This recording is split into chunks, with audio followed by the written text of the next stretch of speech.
नमस्कार दोस्तों, आप सभी का स्वागत है। आज के इस वीडियो में तो चलिए जानते हैं बिहार के सभी 38 जिलों के छोटी बड़ी खबरों को केवल 20 मिनट में। लेकिन उससे पहले आप यह वीडियो किस जिले, गांव, शहर या मोहल्ले से देख रहे हैं, हमें कमेंट करके जरूर बताएं। बांकीपुर के बाद अब प्रशांत किशोर ने अपनी आगे की रणनीति भी तैयार कर ली है। बिहार की सियासत में वह एक्टिव हो गए हैं। यह बीजेपी और आरजेडी के लिए भी कहीं ना कहीं चुनौतीपूर्ण माना जा रहा है। प्रशांत किशोर का अब मुख्य रूप से फोकस आने वाले चुनावों पर है। बिहार में विधान परिषद की शिक्षक स्नातक सीटों और पंचायत चुनाव होने वाले हैं, जिसके लिए अभी से ही उन्होंने तैयारी शुरू कर दी है। बिहार में अब शिक्षक अभ्यर्थियों को भी सिविल सर्विसेज की परीक्षाओं की तरह तैयारी करनी पड़ेगी। शिक्षक भर्ती की परीक्षा के पैटर्न में बदलाव किया जा रहा है। ऐसे में अभ्यर्थियों को अब पीटी के बाद मेंस एग्जाम भी पास करना होगा। साफ है कि शिक्षक भर्ती का खेल अब सिर्फ नंबरों का नहीं रहेगा। फर्क यह रहेगा कि सिविल सर्विसेज के लिए पीटी, मेंस और इंटरव्यू पास करना होता है, लेकिन शिक्षक भर्ती में इंटरव्यू नहीं होगा। सम्राट चौधरी का ऐलान, बिहार में 6 महीने में 10 चीनी मिलें होंगी चालू। युवाओं को मिलेगा रोजगार। बिहार सीएम सम्राट चौधरी ने गांधी मैदान से इंडस्ट्रियल डेवलपमेंट को गति देने का बड़ा ऐलान किया है। अगले 6 महीनों में राज्य की 10 बंद पड़ी चीनी मिलें फिर से चालू की जाएंगी। इस फैसले से लाखों गन्ना किसानों को सीधा फायदा होगा और स्थानीय स्तर पर रोजगार के नए अवसर भी बनेंगे। वंदे मातरम विवाद, अमित शाह ने कहा, सोनिया गांधी का पाप जनता कभी माफ नहीं करेगी। वंदे मातरम को लेकर सियासी विवाद और तेज हो गया है। केंद्रीय गृह मंत्री अमित शाह ने सोनिया गांधी और कांग्रेस पर निशाना साधते हुए कहा कि राष्ट्रगीत का अपमान देश कभी स्वीकार नहीं करेगा। उन्होंने कांग्रेस से जनता और बंकिम चंद्र चट्टोपाध्याय की आत्मा से माफी मांगने की मांग की।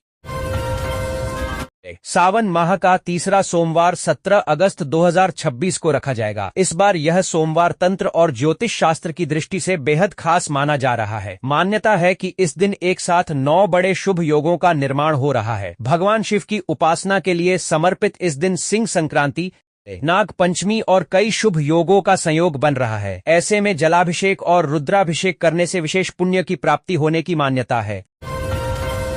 रेल यात्रियों को केंद्र सरकार की तरफ से राहत दी गई है। केंद्र ने 7 नई अमृत भारत ट्रेनों को चलाने का ऐलान किया है। देश के अलग अलग रूटों पर ये ट्रेनें चलेंगी। इससे बिहार के लोगों को भी फायदा हो सकेगा। जानकारी के मुताबिक इन ट्रेनों के प्रस्तावित रूट में बिहार के कुछ जिले और आसपास के प्रमुख रेल क्षेत्र शामिल हैं। एशिया कप और एशियन गेम्स के लिए पाकिस्तान की टीम घोषित। इस खिलाड़ी को मिली कप्तानी। पाकिस्तान क्रिकेट बोर्ड पीसीबी ने रविवार को महिला एशिया कप और एशियन गेम्स के लिए 15 से 15 सदस्यीय टीम का ऐलान कर दिया है। ऑलराउंडर फातिमा सना की दोनों टीमों में वापसी हुई है और उन्हें कप्तानी की जिम्मेदारी सौंपी गई है। फातिमा हाल ही में श्रीलंका के खिलाफ टी-20 सीरीज में टीम का हिस्सा नहीं थी, क्योंकि वह द 100 में खेल रही थीं।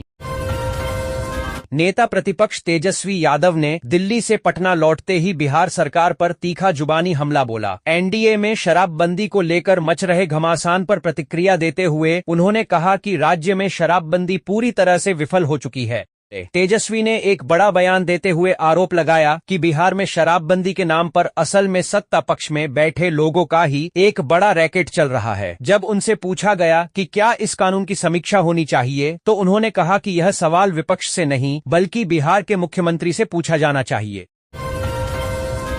भारत रत्न और पूर्व प्रधानमंत्री अटल बिहारी वाजपेयी की पुण्यतिथि पर भाजपा नेताओं और कार्यकर्ताओं ने भावभीनी श्रद्धांजलि अर्पित की। 1 दिवसीय गोपालगंज दौरे पर पहुंचे बिहार के शिक्षा मंत्री मिथिलेश तिवारी ने रामनगरी स्थित अटल जी की प्रतिमा पर माल्यार्पण कर उन्हें नमन किया।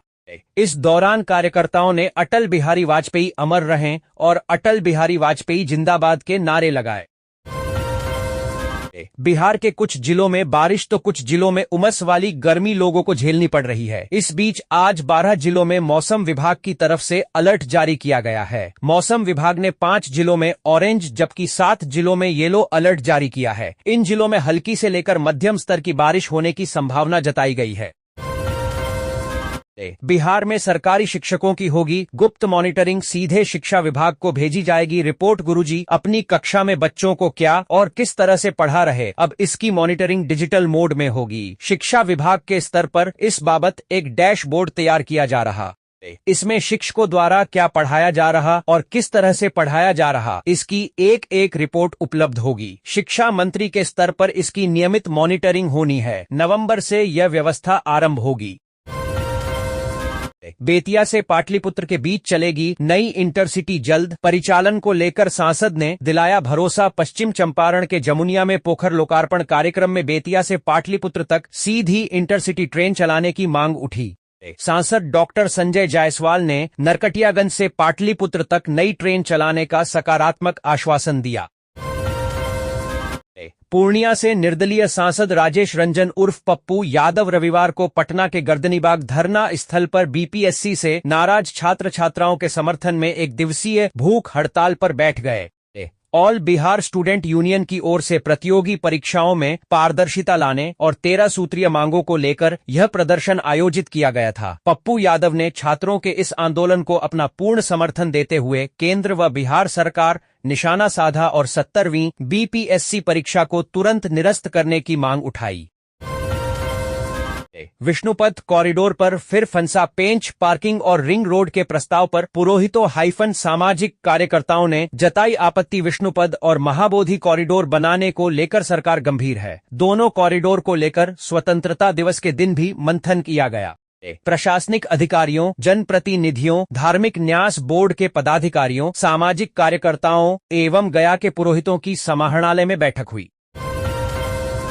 तेजस्वी यादव के राजभवन मार्च पर बीजेपी का हमला, कहा उन्हें झारखंड में पदयात्रा करना चाहिए। तेजस्वी यादव बिहार में छात्रों के प्रदर्शन के दौरान पुलिस द्वारा AK-47 के प्रयोग के खिलाफ राजभवन मार्च करेंगे। इस पर बीजेपी ने उन्हें झारखंड में पेपर लीक और छात्रों की भूख हड़ताल के समर्थन में मार्च करने की सलाह दी है। राजद सुप्रीमो और बिहार के पूर्व मुख्यमंत्री लालू प्रसाद यादव आरा पहुंचे हैं। वे संदेश विधानसभा के पूर्व विधायक और अपने करीबी माने जाने वाले राजद नेता अरुण यादव के अगियाव स्थित आवास पर पहुंचे। यहां उन्होंने पूर्व विधायक के पिता स्वर्गीय भुवनेश्वर सिंह यादव की 3री पुण्यतिथि के कार्यक्रम में हिस्सा लिया और उन्हें श्रद्धांजलि अर्पित की।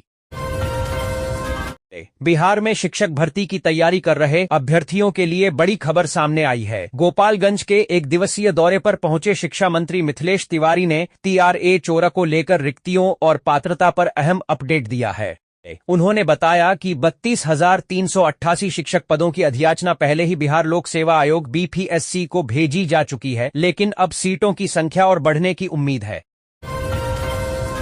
बिहार के 11 वर्षीय साहित्यकार का नाम national book of world record में दर्ज। झंझारपुर के 11 वर्षीय बाल साहित्यकार आदर्श भारद्वाज का नाम national book of world record में दर्ज हुआ है। उनकी असाधारण रचनात्मकता और कई बहुचर्चित कृतियों के लिए उन्हें यह सम्मान मिला, जिससे मिथिलांचल का गौरव बढ़ा है।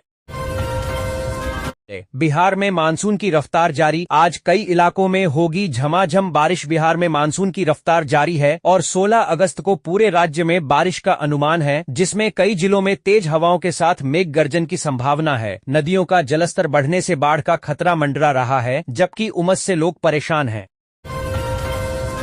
मूल रूप से गाना गाने वाले व्यक्ति हैं। मनोज तिवारी पर प्रशांत किशोर का तीखा हमला। वंदे मातरम पर भी बोले प्रशांत किशोर ने भाजपा सांसद मनोज तिवारी के अहंकारी बयान पर पलटवार करते हुए उन्हें गाना बजा करने की सलाह दी। उन्होंने मधुबनी के रोशन यादव मामले में कार्रवाई और वंदे मातरम विवाद पर भी अपनी प्रतिक्रिया दी। हॉकी की नेशनल चैंपियनशिप में बिहार की बेटियों का कमाल, गोवा को 6-0 से हराया। पुणे में आयोजित 16वीं हॉकी इंडिया जूनियर महिला राष्ट्रीय चैंपियनशिप में बिहार की टीम ने गोवा को 6-0 से करारी शिकस्त दी है। टीम का चयन राजगीर खेल अकादमी में राष्ट्रीय स्तर के प्रशिक्षक गविन फेरेरा के मार्गदर्शन में हुआ था। बिहार में बढ़ते साइबर अपराध को लेकर जहां पुलिस मुख्यालय से लेकर सरकार तक लगातार चिंता जाहिर कर रही है, वहीं राजधानी पटना के साइबर थाने की एक तस्वीर पुलिसिंग व्यवस्था पर गंभीर सवाल खड़े कर रही है। साइबर अपराध से जुड़े मामलों की शिकायत और कार्रवाई के लिए बनाए गए इस थाने में एक समय ऐसा भी देखने को मिला जब ऑन ड्यूटी एक भी पुलिस पदाधिकारी या पुलिसकर्मी नजर नहीं आया।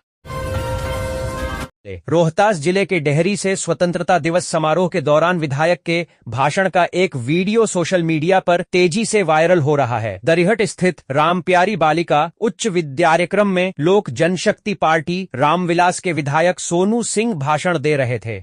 इसी दौरान उनकी जुबान फिसल गई और वे बार बार 26 जनवरी बोलने लगे।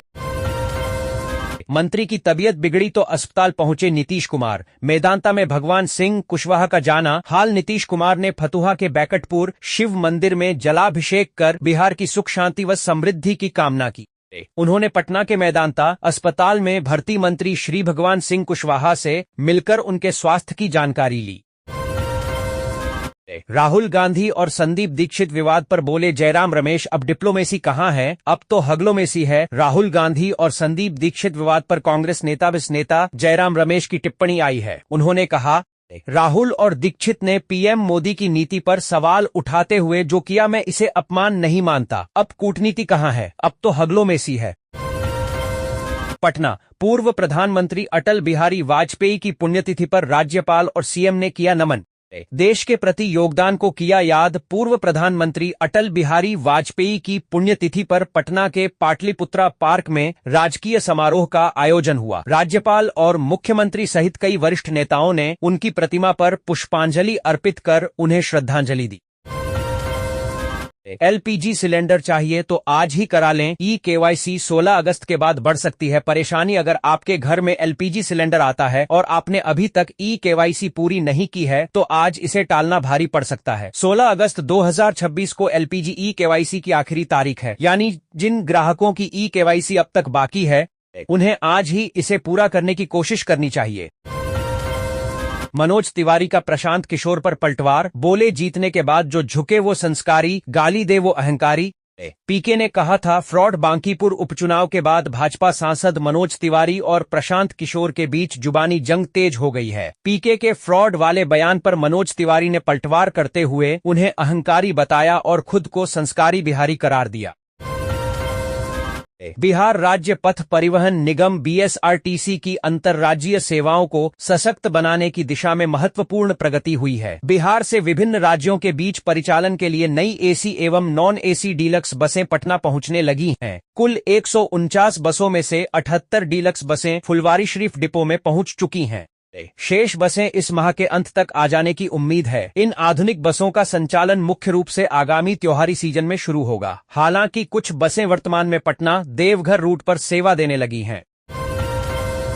भगवान शिव की पूजा को लेकर आस्था और श्रद्धा के पावन महीने सावन पर जदयू के राष्ट्रीय अध्यक्ष बिहार के पूर्व मुख्यमंत्री और राज्यसभा सांसद नीतीश कुमार ने रविवार को पटना जिले के खुसरूपुर स्थित ऐतिहासिक बैकुंठ धाम के गौरीशंकर मंदिर में विधिवत पूजा अर्चना की।